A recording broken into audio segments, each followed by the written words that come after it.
on the TV, on the radio, and even social media, everyone has become a debater. Hot heads, hot takes, and lots of hot air are now the norm. But only one can be the master debater. This is Master Debaters from News Talk 550 KTSA and FM 1071. It is, and I'm Dennis Foley. Welcome to Master Debaters, show where the best argument wins. Joining us this week can be heard every weekday on the Dana Cortez Show, and that's on many stations across the country, including Energy 94.1 in San Antonio, Power 98.3 in Phoenix, and KISS 97.3 in Albuquerque. Please welcome Anthony A. Hey! What's up, guys? Thank y'all for pleasure for having me. Excited to be here on Master Debaters. And yeah, man, let's have a fun time. Also, another alias I go by is Young Grammar Error. So I apologize if anything I mispronounce or use anything out of context. It's my vernacular. I was actually released from a gang because I'm dyslexic. We'll get to that later. But thank you for having me. I'm excited to be here. Very interesting. Well, you can hear our next contestant every weekday afternoon on the BuzzFeed podcast News O'Clock, found anywhere podcasts can be found. Please welcome Hayes Brown. Hey, Hayes. Hi, glad to be here, and I'm excited to meet all of you digitally and to crush you with my arguments. It's going to be great. Oh, excellent. And our final contestant can be heard here, there, and anywhere, including places like KTSA in San Antonio, WBAP in Dallas-Fort Worth, and many, many, many, many other places. Please welcome Casey Bartholomew. Hey. Hey, how you guys doing? I'm just here for the food. Oh, got some bad news about that. But they will all be presenting arguments in an effort to try to win over our judge, who this week is Katie from Londonderry, New Hampshire. Her job is to analyze and critique each response our contestants that I present to our contestants.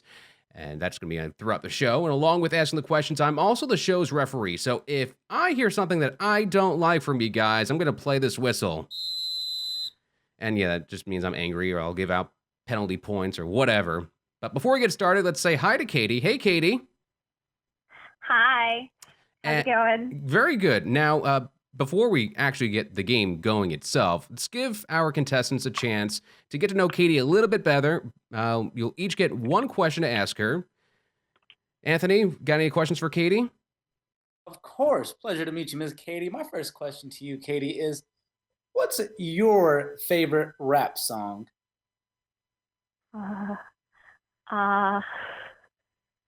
Sorry, I don't listen to much rap, but when I was, I think, 8 years old, I used to listen to Eminem.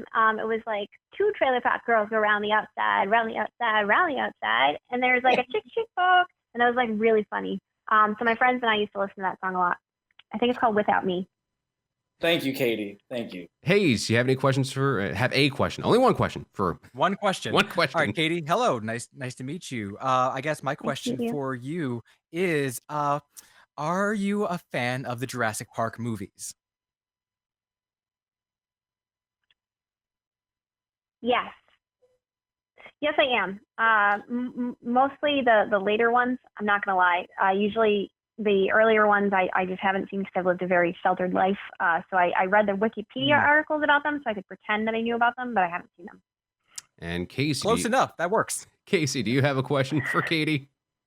Yeah, Katie, do you have any kids? I do. It's so sweet of you to ask. I have, she's almost 3. Her name's Elizabeth, and she is a handful. Definitely a handful. A great little handful. Awesome. All right, well, I guess it's time to play. Opening arguments on Master Debaters. Yes, opening arguments. In this segment, I will give each combatant one question. That combatant answers that question, and our judge, Katie, will give them a score between 0 and 10 points. They will have 30 seconds for their argument, and a buzzer will let them know when time is up. First up is Anthony. Anthony, Disney is out with its remake of Mulan, making it available on its Disney Plus service for $30, but it's run into a few issues, among them. Last summer, during mass protests in Hong Kong, where security forces beat demonstrators, Mulan's star, American actress Liu Fei, expressed support on social media for the Hong Kong police. Disney tried to repair the damage, insisting that it was apolitical, but it's now facing calls for a boycott of Mulan. They are in bed with a part of the Chinese Communist Party that has committed horrific human rights abuses. We did ask Disney about their decision to shoot in Xinjiang, but the company has made no comment. And that's CBS's Elizabeth Palmer reporting. Would world events and an actor's involvement in them make you reconsider watching a film? 30 seconds, Anthony. If they're going to go ahead and continue production midway through, then yes, it is going to impact me because it's an active thing. There's people there actively going to work every day. It's currently going on. If the movie was already wrapped and done and it happened to take place there, then it wouldn't make my decision. But since it's going on active, and you could possibly be putting people at risk if you're just talking like a literal health threat for those working there. So I do believe it would. I would not support that with the world issues going on. Yes. Katie, score of 0 to 10. What would you score that? I would give him a 7. Yes. He mentioned like an active health threat, and I feel like the issues with Hong Kong weren't really as health related as maybe human rights in general. And so I felt like it was almost like a parallel with what else was happening in China. So that's why he got docked 3 points. But otherwise, it was a good argument. Okay. Hayes, you're next. Employers are generally not required to tell workers when someone in the workplace has tested positive for the coronavirus. The CDC recommends that companies monitor workers for symptoms and alert those who may have been in contact with an infected person. Those are just guidelines and not being enforced, though some states may order businesses to follow stricter rules. Do you think businesses should be telling workers who has coronavirus and who doesn't? Or is that something that should be protected under HIPAA laws? 30 seconds for you, Hayes. They should absolutely let workers know whether someone they work with has coronavirus. Because if you're actually in the office and you're actually coming near people, you're going up to them, you're asking them for, hey, did you get that document? Do you have that TPS form? And you're talking to them in very close proximity. And I think that if they are hiding the fact that someone has tested positive for coronavirus, what are they doing in the office? Why are you near them? You should be at home quarantining, and you should be able to know if you should be staying away from other people. And if they hide that, I think that they should be penalized for it in some way. Used up all my time that fast. All right, Katie's score of 0 to 10. What do you rank that? I would give him an 8. He called it a TPS form when it's a TPS report. Just saying. But otherwise, great argument. All right, Casey, you're next. We've reached the start of a new football season. 3rd and 10 to the Lions 20. When NFL teams take to the field this year, they won't do so to packed stadiums. And while that will no doubt have a different feel, an analysis by ESPN estimates that the crowds are actually only a small piece of the puzzle for that home field advantage. Even with COVID-19 changing the atmosphere, road teams will still face challenges. Denver will still have its altitude, for example. Warm weather teams will still have to weather the winter, and travel will always present challenges. Mark Remillard, ABC News. So, Casey, how will the coronavirus change the way you watch football? It won't. I watch football on TV, and I'm going to keep watching it on TV. I couldn't care less where they're playing or who's playing against who. I just want to see a good football team. I want to see things be competitive, and I want to try to get back to more of a sense of normalcy than we've had before. And if they have to do that with less crowded stadiums, that's fine. I never paid attention to who was in the crowd anyway, and I'm not going to start now. All I want to see is football. That's it. Okay. Another 5 That's seconds. all I have. And by the way, Katie is a very attractive young woman. I'd just like to say that right off. Well, 30 seconds are up. Katie, what do you score that? I was going to give him a 10, but then he tried to call into question my attractiveness, and it just felt like it was kind of, it was one thing to ask for my kid that was Very really sweet, attractive. but you don't even know what I look like. It feels very dishonest. I am a person of audio memes, and I can tell by the voice that you portray. No, Dockin, it's good. Continue. Okay, I'll bring it up to an 8.5. So that's as far as you're getting, because again, I just feel a little. I am about your child. 8.5 it is. All right. Well, coming up, Casey. you may be taking a drug that's turning you into a risk taker. We'll anticipate that and more next on Master Debaters from KTSA. This is Master Debaters, the show where the best argument wins.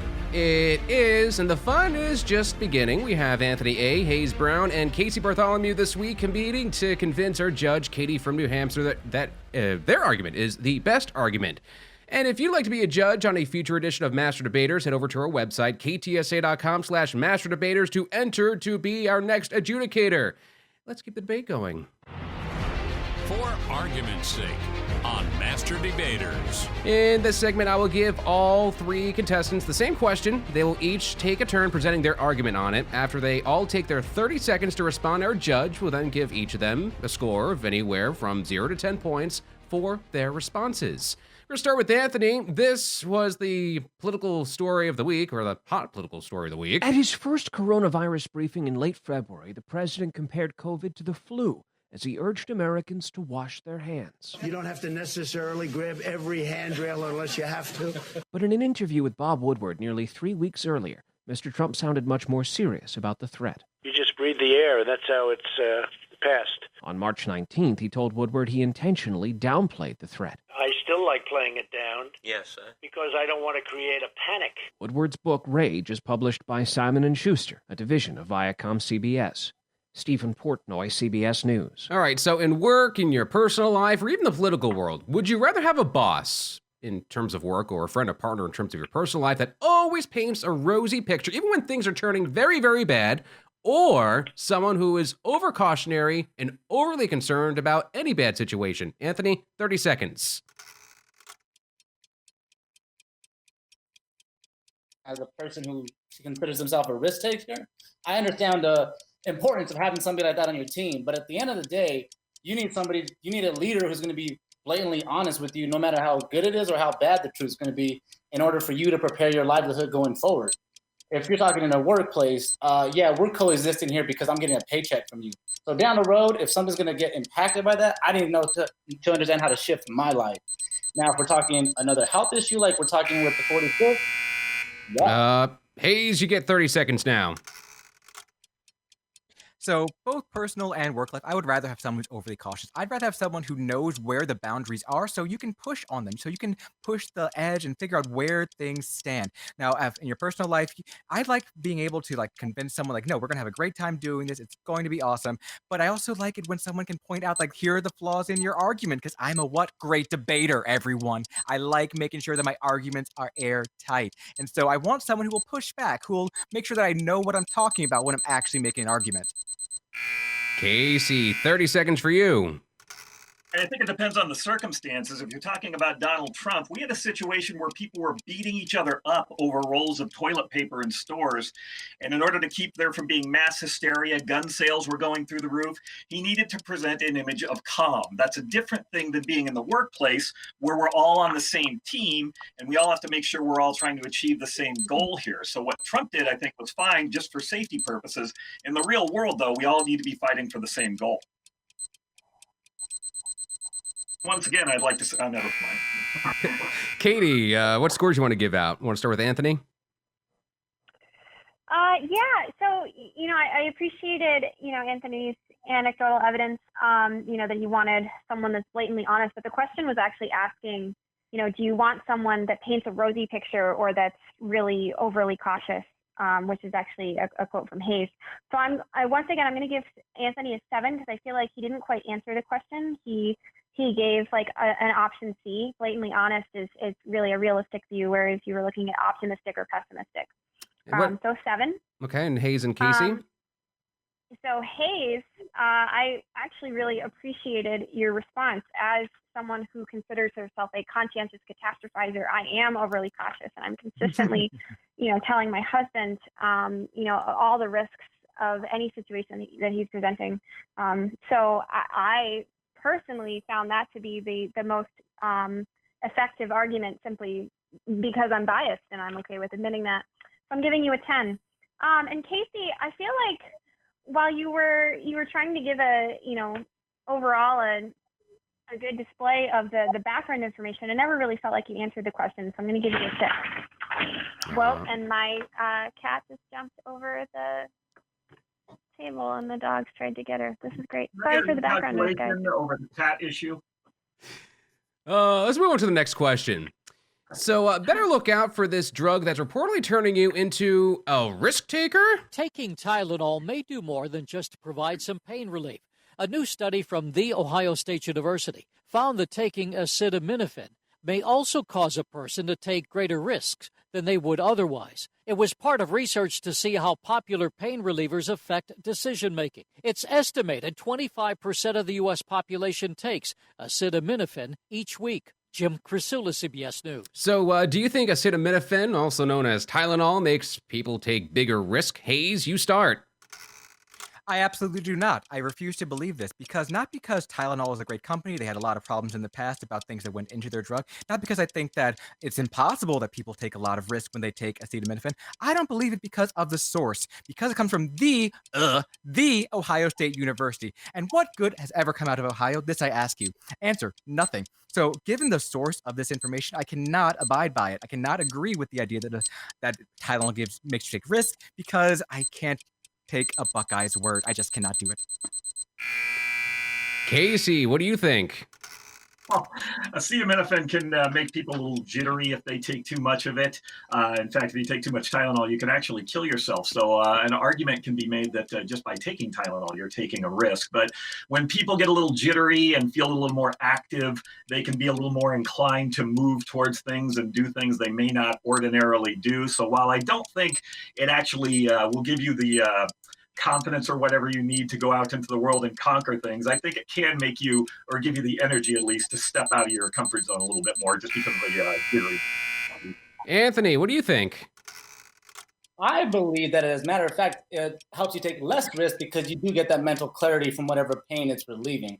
Although I do agree that it can get you the jitters, though. Most of the time when you're taking it, is to relieve some type of pain. For me personally, maybe after too many Sunday fun days turns into oops, it's Monday, I'll take a Tylenol. Helps me power through my day. Where if I didn't, I was probably more likely to take a risk out of just being frustrated with life because I'm having a headache.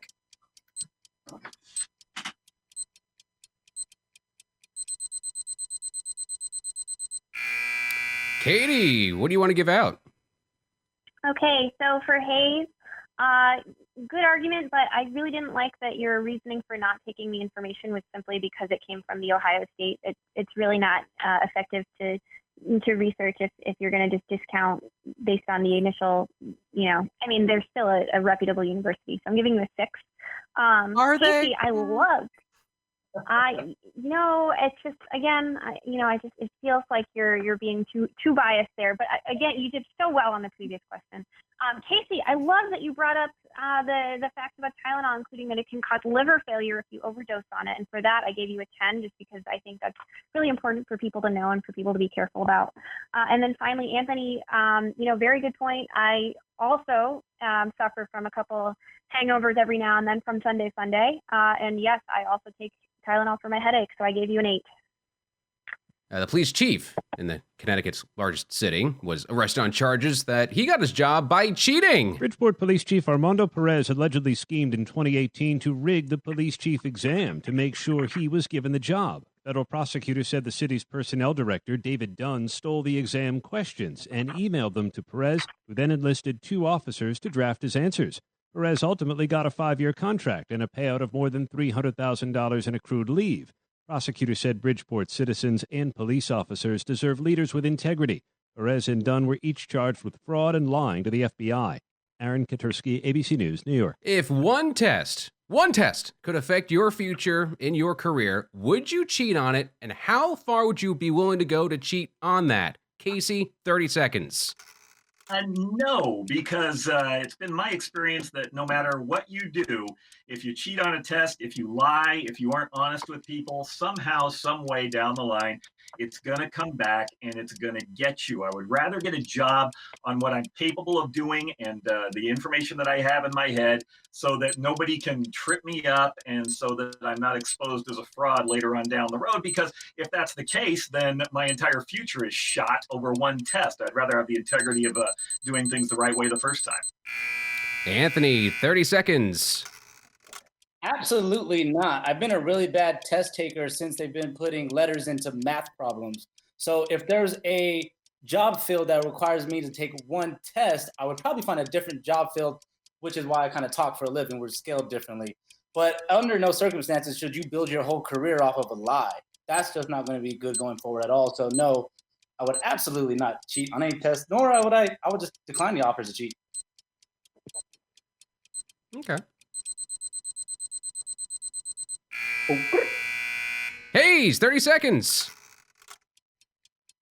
I'm gonna go a bit of the opposite route because you know what, Katie, you're from New Hampshire, the live free or die state. You guys do things your own way, and you believe in taking whatever path is necessary to get to what you need. You believe in that idea of freedom, and you know I stand by that. I think that whatever it takes for you to achieve your dream, and I'm assuming this is your dream career, your dream job. What kind of a person are you if you don't do whatever it takes to make sure that you get this job? Yes, you should absolutely study. You should do your best on this exam, but whatever advantage comes your way, you should seize it. Much like the people of New Hampshire seize the chance not to wear seatbelts for a long time.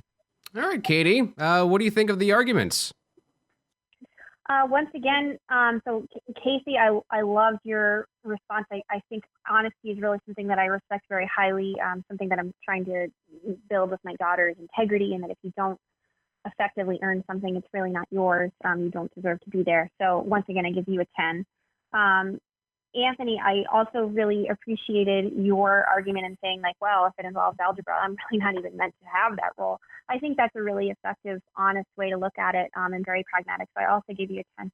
Hayes, you know, we were just doing so well at the beginning, but gosh, for you to bring up seatbelts and stuff, I mean, when Ralph Nader required seatbelts as Attorney General, I feel like he really stepped up the requirements and safety for the entire United States.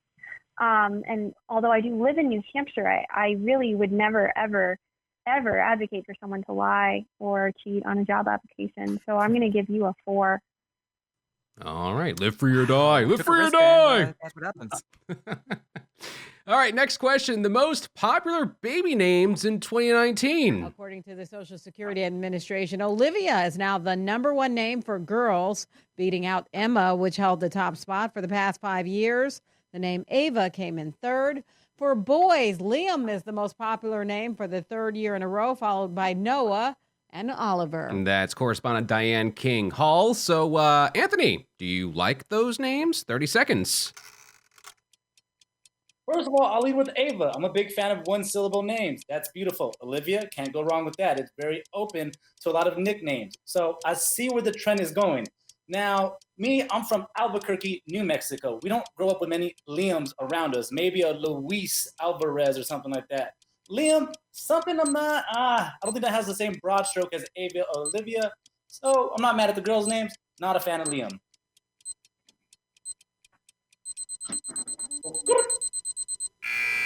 Hayes, what do you think of those names? I can see why they're popular. I can see why if you want to conform and you want to like have a name that a lot of people, other kids have, I can see why you would lean towards those names. They're classic. A lot of them are like historical, almost biblical.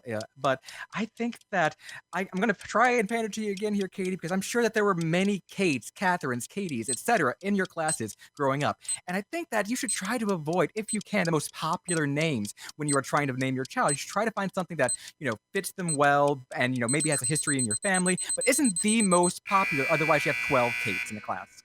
Casey, 30 seconds. What do you think?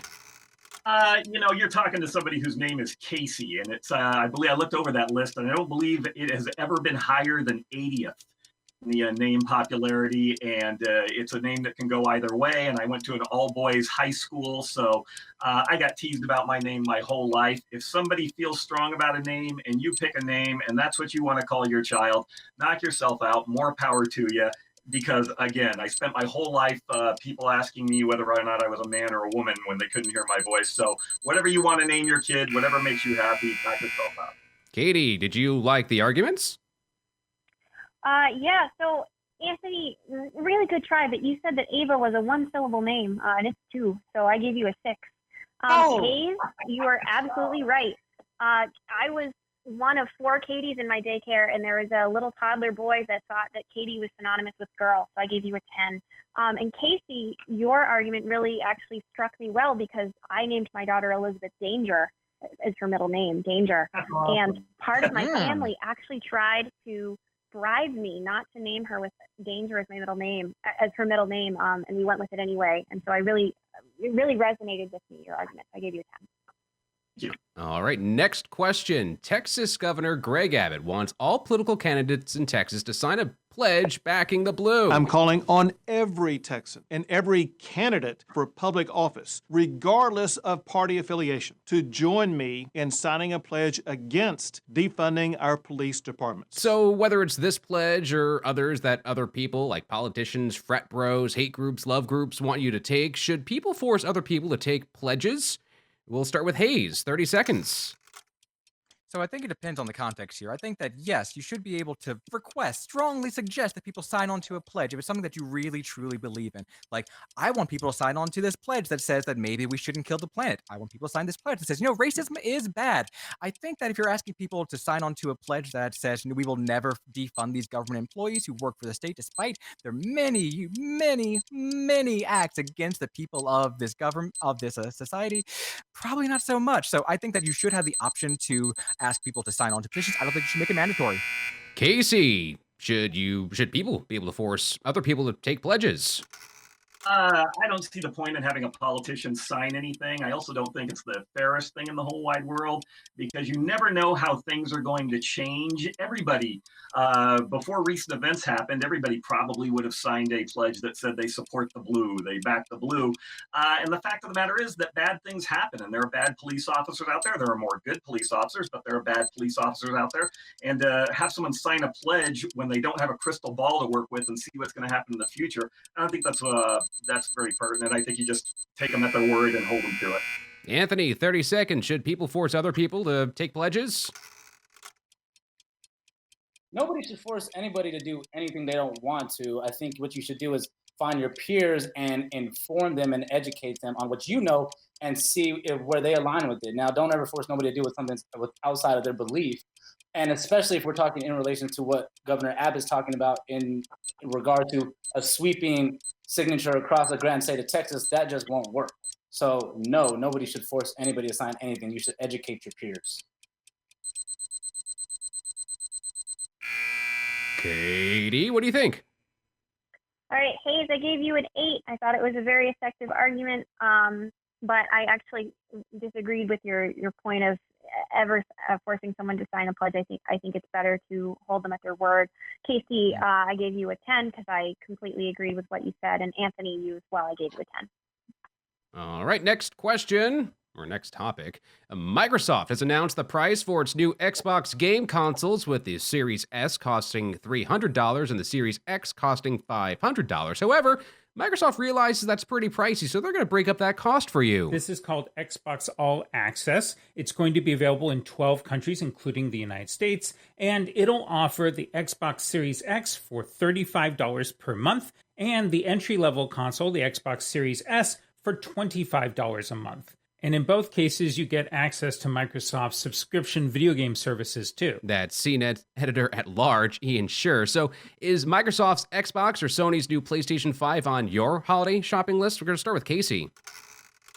I have the slight disadvantage of having a 12-year-old son, and he likes video games. We are limited as to how often you can play them, but he likes them. The reality is, though, that we only just recently got a PlayStation 4, and this past Christmas we got the virtual reality PlayStation game. I don't think it's going to be on our Christmas list this year because I don't believe in dropping hundreds of dollars on something until we've worn out the one before that. So if somebody has the money, knock yourself out, but it's not going to be on my Christmas list. Anthony, is it on your holiday shopping list? No, I'm a PlayStation loyalist, so that PlayStation 5 is on my holiday shopping list. But I do like what they're doing here. It's going to open up a whole tier of young gamers who I don't think financially their parents could be able to afford a brand new gaming system. And if we look through this COVID pandemic, esports is the only sport that didn't drop off. As a matter of fact, it's seen an uptick in entries and money. So I can definitely see why this is going to benefit Microsoft and some future gamers going forward, but it's not on my list. And Hayes, are either of these systems on your holiday shopping list? Yes, I believe that they both will be. No, I'm sorry, just the Xbox will be. We are an Xbox household because of brand loyalty. Because my fiance's sister has been dating for a long time someone who works for Microsoft. So we are an Xbox household. And so as much as I love our current system, I do think that once the new one is available, we will want to upgrade because we play a lot of video games, both me and her. In fact, she's actually more intense about it. So she will be the one who is demanding that it be on the Christmas list, not so much me. Like, I play a couple of games, she is all for it, so yes. I feel like there could be a side debate between PlayStation and Xbox, but Katie, what scores are you giving out? All right, so let's see here. Casey, I once again gave you a 10 because I love that you're having the kids use the old system until they wear it out. Very important, better for the environment, better for everyone, that we develop habits there. Anthony, the question was actually whether you would buy an Xbox or a PlayStation, and you said that you were brand loyal to PlayStation, so you would have answered yes. But I did appreciate your argument. Otherwise, I gave you an 8. And Hayes, you know what they say, happy wife, happy life, man. I'm giving you a 10 because you are embracing your fiance's desire. So, love it. All right, well, coming up, our debaters have been waiting all week to tell the world something that's been on their mind. You'll hear what it is and what the competitors think about it next on Master Debaters from KTSA. This is Master Debaters from 550 KTSA and FM 1071. I'm Dennis Foley. Joining us this week is Dano Cortez show co-host Anthony A., BuzzFeed's News O'Clock podcast host Hayes Brown, and talk radio host Casey Bartholomew, who are all working to coerce our judge, Katie, to give them more points than their fellow competitors. Let's keep this debate going. State your case on Master Debaters. So our competitors before the show came in with a topic they wanted to talk about, a case they wanted to present to our judge. They will get 90 seconds to do so. During those 90 seconds, if the other combatants wish to challenge, they will get 45 seconds each after the case is done being presented to present their challenge. After all those challengers are done, the original presenter will get their own 45 seconds to address the challengers. If they change their topic, I will assess an automatic 5-point penalty. And now there are more points at stake in this round. Our judge can now give up to 20 points at the end of each topic or take away up to 20 points from everyone, whether they challenge or choose to stay quiet. Right now, our points leader is Casey, so you get to start with your 90 seconds. All right. It's funny. This came up in the news the other day about whether or not we should be allowing kids to trick or treat. Los Angeles pulled the plug on Halloween, and there was such a trick or treating in Halloween. You can't cancel Halloween, but there was such a major backlash against it that they actually reversed course and said that trick or treating is not banned, but it's not recommended. And I am sitting here right now as someone who has spent the day pretty much in hell because we have been waiting for my 12-year-old son's COVID test to come back. And it really got me thinking about whether or not I want my child going door to door, taking candy from people, not knowing where this candy has been, not knowing whether or not they're practicing safe policies when it comes to dealing with COVID-19, and putting it in my kid's bag to bring back home to my house. It's one thing when you're going out to school or going to places where they can sometimes control. At a time? No, I still got about 30 seconds. I heard a bell. Anyway, it's one thing when you have stuff going on at schools enough where they can control contact and they can control distance. When you're walking door to door and you're going to somebody's house and you don't have any clue what's going on there, I don't know that trick-or-treating this year should be outright banned, but I certainly think that as a parent, we should take a close look on whether or not we're going to allow our kids to go trick-or-treating. And this year, I'm not going to let my son. I'm just going to buy him a bunch of candy and we'll have fun at home. All right, Hayes with a challenge, 45 seconds. Well, I appreciate the argument, and normally I would agree with him in terms of safety and precautions as far as like making sure our kids are not catching coronavirus. It's super important. But in this case, I'm going to make the argument that you should not have to cancel trick-or-treating because while, the candy and being handed out is, important, that can be resting outside in a bowl. You can come up, take one, and leave. No direct contact. Contactless delivery of candy, much like Uber Eats, etc. Also, COVID doesn't stick to like items as well as we thought at first. So if you have the bowl out there, what is important important for protecting against COVID, though? Masks. And what are there a ton of on Halloween? Masks. In fact, more kids will be wearing masks on Halloween than at any other point in the year, making it possibly the safest time of the entire 2020 for our children. All right, Casey, you now get to rebut your only challenge. Okay, a couple of things here. First, even if you leave the candy outside, that's even a worse problem because you don't know who's been touching it, how they've been touching it. It's just a bowl of candy sitting outside. So I don't want to trust my kid or trust somebody else with my kid's safety when it comes to picking up candy. Secondly, if you're going to compare the kind of mask that we need to use in order to be safe from the coronavirus to a creature from the Black Lagoon mask or some other kind of mask that doesn't have the same type of protections, I don't know what I can do for you. There are specific types of masks. They're the kind that work for people. And in order to keep your kids safe, you have to follow the protocols. And Halloween masks are not on the protocols. All right, and Anthony, late challenge, so I'm sorry it's a little too late. So Katie, scores for our combatants. Oh, okay. I was taking notes. All right, Casey, I really loved your argument overall. I certainly respect it and understand it, and I know the fear that you can have when you're worried that a loved one could test positive for COVID. So I'm going to give you a 15 overall for the engagement. But Hayes, I also really appreciated your point of view. Contactless trick-or-treating, totally an option. The thing is, like, as somebody that gives out candy, I like seeing the kids in their costumes. So I would almost rather that they got to like the edge of my driveway and just like threw it at them. So I'm going to give you a 10 because it was very reasonable. But again, Casey, you get a 15. Anthony, you tried. You came in late, but you tried. I'd always rather somebody try than not. So I'm giving you a 7. Oh, I hate to go down looking again. All right, appreciate that, Katie. All right, up next, it is Anthony. Your 90 seconds starts now. Katie, and everybody listening to Master Debaters, I believe that the people who are upset with Cardi B's WAP song and criticizing it for being too explicit shouldn't criticize her artistry, but more so direct their energy and frustration at the lack of censorship on the internet and YouTube and various other platforms. Now, we talked earlier, you mentioned you were an Eminem fan, so you understand when it comes to the line between vulgarity and artistry. We've been listening to very vulgar lyrics since the early 2000s, and also we've been listening to various female MCs deliver very vulgar lyrics since the early 2000s, dating back to Lil' Kim, going back to Foxy Brown, of course, Nicki Minaj. Now, a lot of people are complaining that Cardi B and Megan Thee Stallion are being bad examples to young women who are listening to the music. But as a person who understands what it's like to start with a deficit, Cardi B is none more than a victim of her circumstances.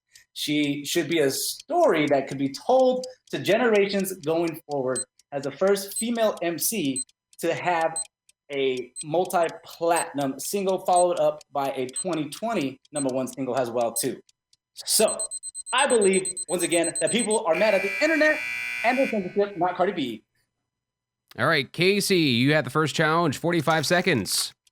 Okay, first you said that that people should really or are really mad at the lack of censorship on the internet. There shouldn't be censorship anywhere. We don't live in a censorship society. We're not burning books out in the street, and we're not telling people what they can and can't think. What you really need here is more parental control. If your child wants to listen to that kind of music, it's up to you as a parent to be involved and make sure you know what your kids are listening to. And if you're okay with that, that's okay, as long as you're having conversations with your kids. But I don't think Cardi B should just be praised because she made a filthy record. It is filthy. I don't care if it's out there, but it's me as a parent, and it's my responsibility to go to my kids and say, this is what it says, this is what it's about, and you can and can't listen to it, and it's my house, my rules.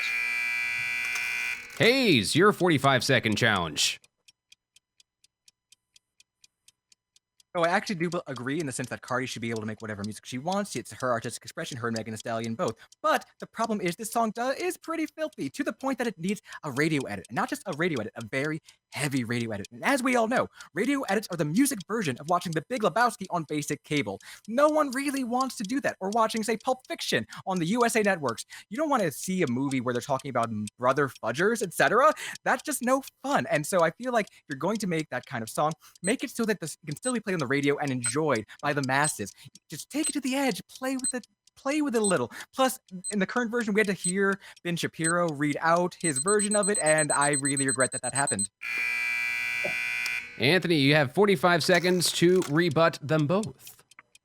I appreciate both you guys' opinions very much, and they kind of do play into each other. As a person who works in the radio, the benefit of our censorship is prolonging our relationships with our advertisers, whereas YouTube and Instagram, they have a censorship issues, which preventing them from working with follow advertisers. And a lot of times, mothers are fans who want to watch The Big Lebowski censored. So I believe that. Now, I do believe that they should be more frustrated with the internet because of what Casey stated in regards to being a parent. The free reign of explicit lyrics is at the tips of their fingers, where we have to use to work to get parental explicit albums. Word to Tipper Gore. Katie, what scores you want to give out? Oh gosh, I was still taking notes. Okay, Anthony, very, very good point. Although I have not listened to WAP yet, I'm sorry, it's been a really tough quarantine. Overall, I do respect Cardi B and her music and her ability to really basically trailblaze as a woman coming from such limited circumstances to where she is today. Very impressed. Hayes, you brought up a really good point about the radio edit and also the adjustments to the lyrics. And Casey, you brought up a very, very valid point about parental control, which I really think is what this actually boils down to. It's parental control. It's not censorship by itself. Anthony, I'm going to give you 10 points because I think overall the topic is a good one. So I'm certainly not going to deduct or go lower than 10. Hayes, I'm going to give you 5 because radio edit, it's a good point. But as someone that personally doesn't swear as much, I regularly listen to the radio edits of multiple songs, love them. Casey, you're getting 15 points again, just because I felt like your argument was the most effective. All right, next up, Hayes, your turn for your 90-second presentation. So I believe that paleontology is, in fact, the worst science. Because why? It is a liar science. I say this as someone who's jilted, scorned, led astray by paleontology. Because like so many of my generation, I loved Jurassic Park. All of them, all the way through. I saw it in theaters when I was 5, way too young. So for years, when asked, I would tell people, as a small child, I wanted to be a paleontologist. Who wouldn't? Dinosaurs are awesome. But when it came time for college, I looked at the requirements for a paleontology major. And you know what most of the classes were about? Rocks. Effing rocks. Turns out paleontology is basically geology in disguise. And I feel like that's not really the case for most other sciences. You take astronomy, you're learning about stars. A lot of physics in there, but at the core, you're learning about stars and planets and everything else up there in space. Biology, you're learning about bodies and life and all that jazz. Chemistry, how to make drugs. But paleontology, how many classes do you think are about dinosaurs? Answer, very few. Because here's the other thing. Because here's the other thing. It also turns out that, like, all of the life on Earth so far, dinosaurs make up very little of it. So yeah, no, as it happens, most of the various things that's lived on Earth and were solid enough to make through the process of sediment filling their bones, leaving an impression as the rest of the organic material fell away, shellfish, maybe some fish. That's the majority of paleontology. And as someone who felt very betrayed by that fact, I gotta say, paleontology is the worst science at this point. There's no redemption for it, no matter how good the Jurassic Park movies are or how fun dinosaurs are to learn about.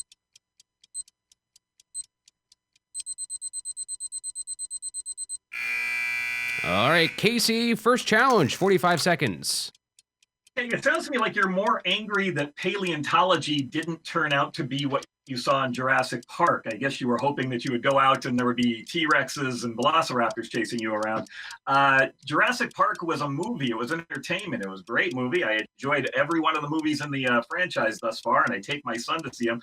But I don't really believe that's what paleontologists do, any more than I believe that archaeologists run around with bullwhips like Indiana Jones does. I think it was just entertainment, and I think you need to put your sorrow aside a little bit about the hopes that you would be a paleontologist that actually touched real dinosaurs and realized that you were watching a movie and there's no reason to judge an entire science that's done a lot of good because you didn't care for the entertainment value of the movie. All right, Anthony, 45-second challenge.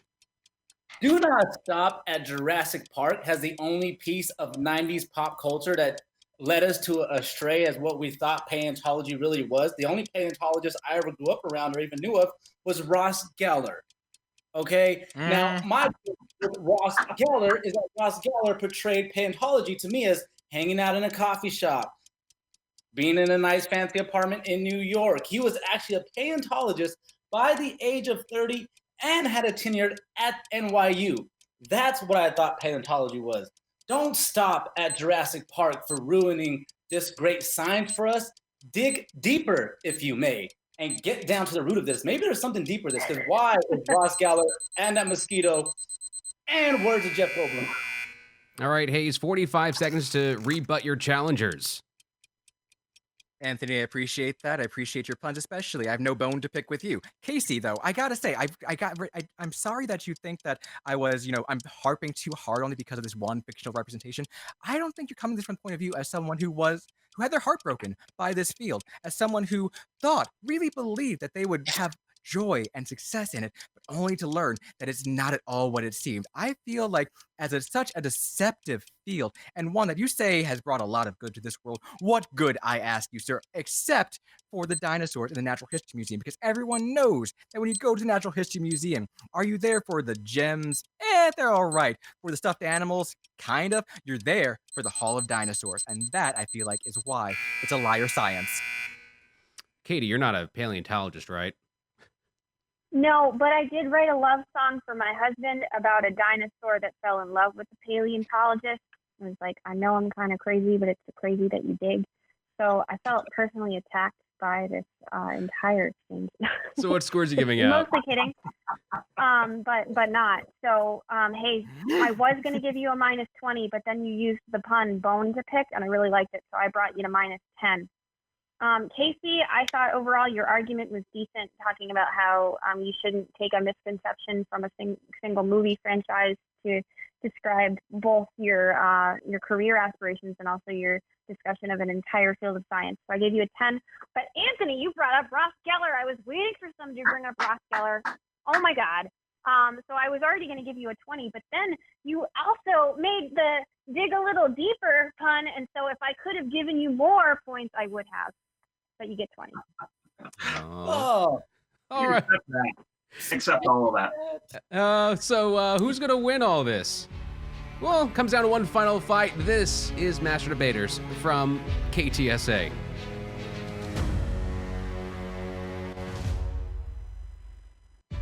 From 550 KTSA and FM 1071, this is Master Debaters, the show where the best argument wins. Oh, and that argument ends right here, right now. It's a battle this week between Anthony A. Hayes Brown and Casey Bartholomew to convince our judge, Katie, that their argument is the best argument, but now it comes down to one final fight. Closing arguments on Master Debaters. This is where it all gets decided in a 5-minute melee. I will present a topic, and our 3 contestants will hash it out amongst themselves for 5 whole minutes. No more, no less. At the sound of the final buzzer, our judge will give each combatant up to 100 points, or could take away up to 100 points, depending on their mood. The person with the fewest points will get a 15-second head start.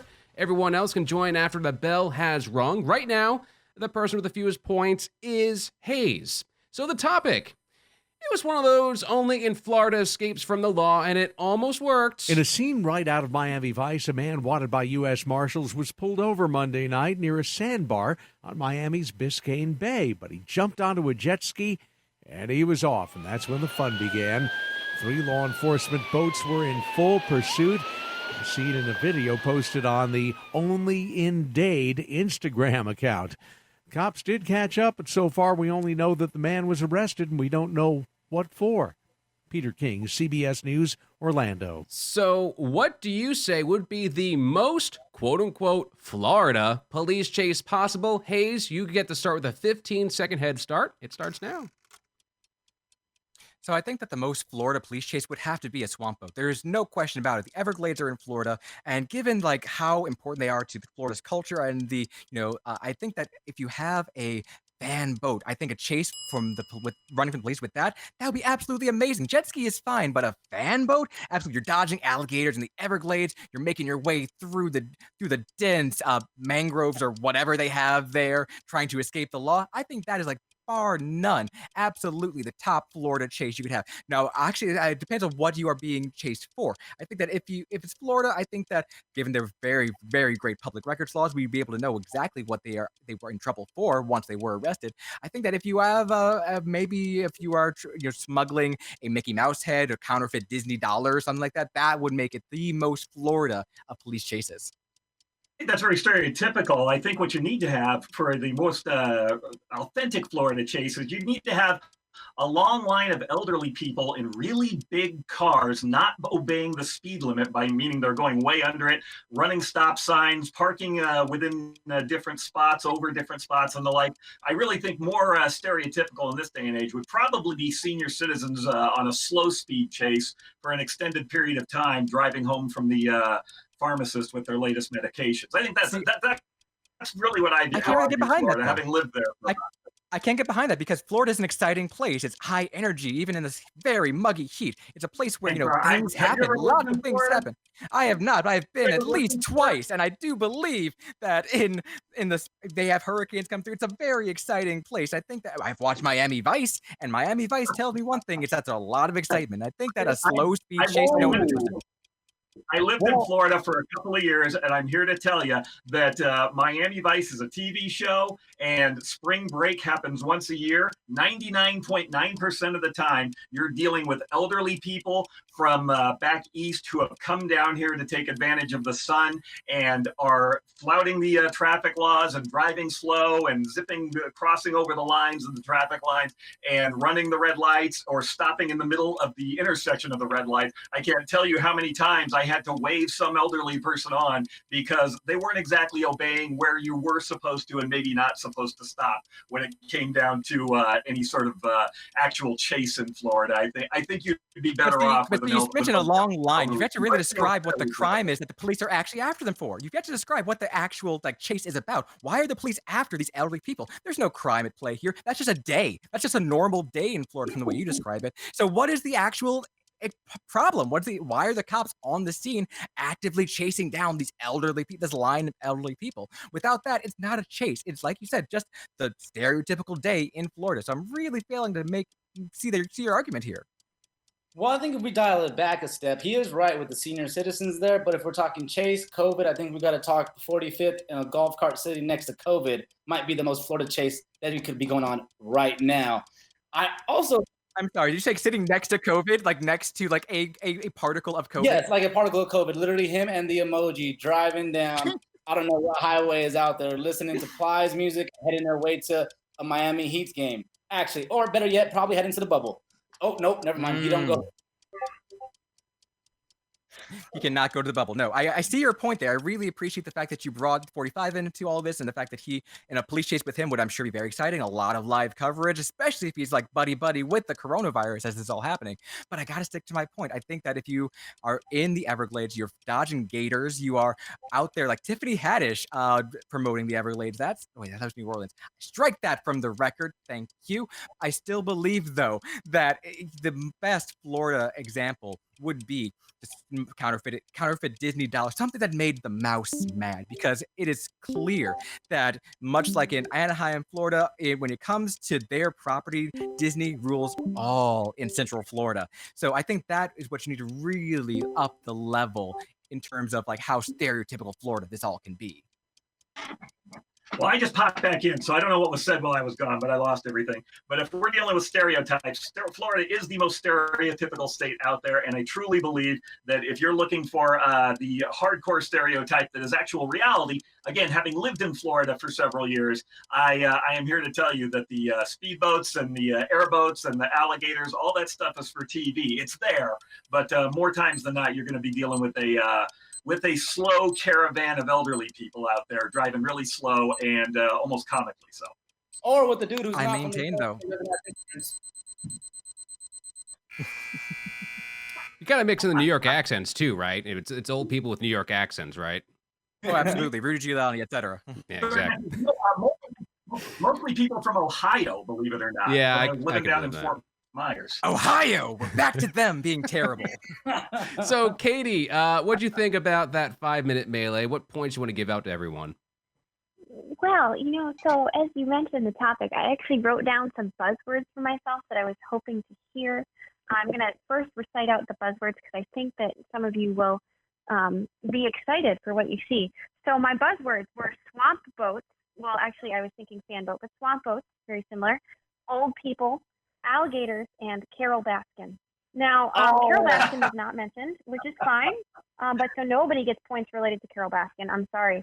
So, Hayes, you did a really good job of bringing up the swamp boats and the alligators because, yes, I think one of the most stereotypical chases would be, something related to that. But then, Casey, you brought up elderly people, the Q-tips, if you will, the ones where you can't actually see their faces, but you see their white hair, and then they're kind of drifting back and forth. Very good point. Anthony, you didn't mention any of the buzzwords, but I really did appreciate the golf cart chase. You think about a lot of old people that live in Florida; they just take their golf carts all around their neighborhood rather than doing anything else. The one thing, Hayes, when you mentioned that the mouse is in Anaheim, Florida, I believe you actually you mistook the name of the city. Anaheim, California, and Orlando, Florida. Florida. That Disney in Florida is in Buena Vista, Florida, and Disney in California is in Anaheim. So for that, I actually deducted a few points just because you should be geographically correct, especially when you were just so against paleontology previously. I figured you'd have respect for the other sciences such as geography. I feel like if we play the tape back, then it will say California. I wouldn't argue with the judge. I'm just saying. I'm going to throw that out. And just as the host, I mean, this was about Florida. Just saying. This is about Florida. It's about Florida. So, but I did like the idea of that the mouse is like the mob, and I wrote that down, although you didn't use those exact words. So, points are as follows. Anthony, I'm going to give you 33 points for golf cart chase because I liked it. But there wasn't much beyond that. Hayes, I'm going to give you 75 points because you really brought it good. It would have been 90, but again, you lost the 15 due to the Anaheim, California issue there. And then Casey, very good point with Q-tips. I'm giving you 60 points. Thank you. All right. Well, after a very, very, very brief discussion, that's in context, right? Brief, long. That's some of the most controversial topics going on in the land right now. It is time to name this week's Master Debater. In third place, with 115 points, Anthony A. In second place, with 128 points, Hayes. And our winner, in first place, with 156 points, this week's Master Debater is Casey. 60 seconds to celebrate starts now. What am I doing now? You're celebrating. You're celebrating. 60 seconds. Well, it was a lot of fun. I thought, Katie, I thought you did a fantastic job. I thought you were very fair. Guys, I thought some of your arguments were terrific. I really wish, more than anything else out of today's show, I wish I had been the one to come up with the Ross Geller angle for Jurassic Park. So I have to give kudos for that one. I really enjoyed that. So congratulations to you guys on that one. But this was a lot of fun. I hope to be asked back again sometime. And again, I appreciate everybody. I appreciate your arguments, and I appreciate the opportunity. I don't have 60 seconds worth of things to pat myself on the back for. Well, I mean, you are the Master Debater. You should be able to, figure something out for the next 10 seconds. First off, I would like to say to Sasha and Malia, go to bed. Dad's done. Everything's great. Fantastic, right? All right, well, that is it. A big, big thank you to our 3 contestants this week. Anthony A., who could be heard every weekday on the Dana Cortez Show on stations across the country, including Energy 94.1 in San Antonio, Power 98.3 in Phoenix, and KISS 97.3 in Albuquerque. Hayes Brown, who you can hear every weekday evening on the BuzzFeed podcast News O'Clock, which you can find on most podcasting platforms, and Casey Bartholomew, who you can hear pop up on dozens of different talk radio stations across the country, here, there, everywhere, and a big thanks as well to our judge, Katie. Master Debaters is a production of XS Studios and KTSA San Antonio. Learn more about Master Debaters online at ktsa.com/masterdebaters or xcsfm.com, where you can sign up, be a judge, and decide for yourself if these combatants are in fact the Master Debater. I'm Dennis Foley, and this has been Master Debaters, the show where the best argument wins. San Antonio's home for news and talk. On air, online, and on demand. 550 KTSA and FM 107.1.